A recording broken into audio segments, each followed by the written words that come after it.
ஓம் சாய்ராம். சத்குருவாணி 107. உனக்கு நல்ல இதமானவற்றை சொல்கிறேன்.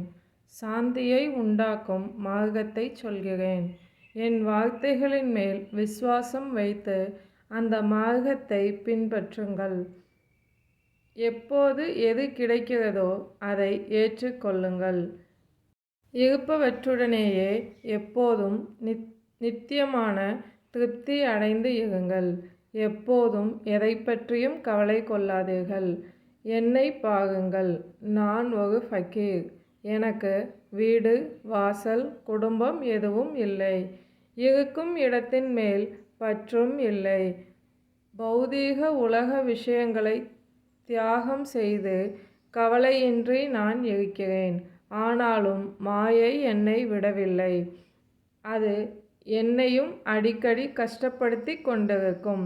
நான் அதை மறந்தாலும் அது என்னை மறப்பதில்லை. அது எப்போதும் வரும். என்னை அரவணைத்து கொள்ளும். ஆதி மாயை பரமாத்மனிடமிருந்து வருகிறது. பிரம்மா முதலியவர்களையும் மோகத்தில் ஆழ்த்துகிறது. இனி என்னை போன்ற தீனனான ஃபக்கீரை பற்றி சொல்ல வேண்டுமா? என்னையும் மோகத்தில் ஆழ்த்துகிறது.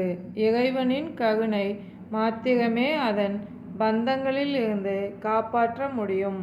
நிரந்தர நாம ஜபம் செய்து வந்தால் ஒழிய பலமான மாயை நசிக்காது. இறைவனின் நாமஸ்மரணை ஒன்றே தருணோபாயம். என் வார்த்தைகளின் மீது நம்பிக்கை வை. ஓம் சாய்ராம்.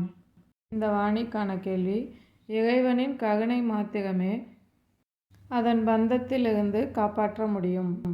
அது எந்த பந்தம்?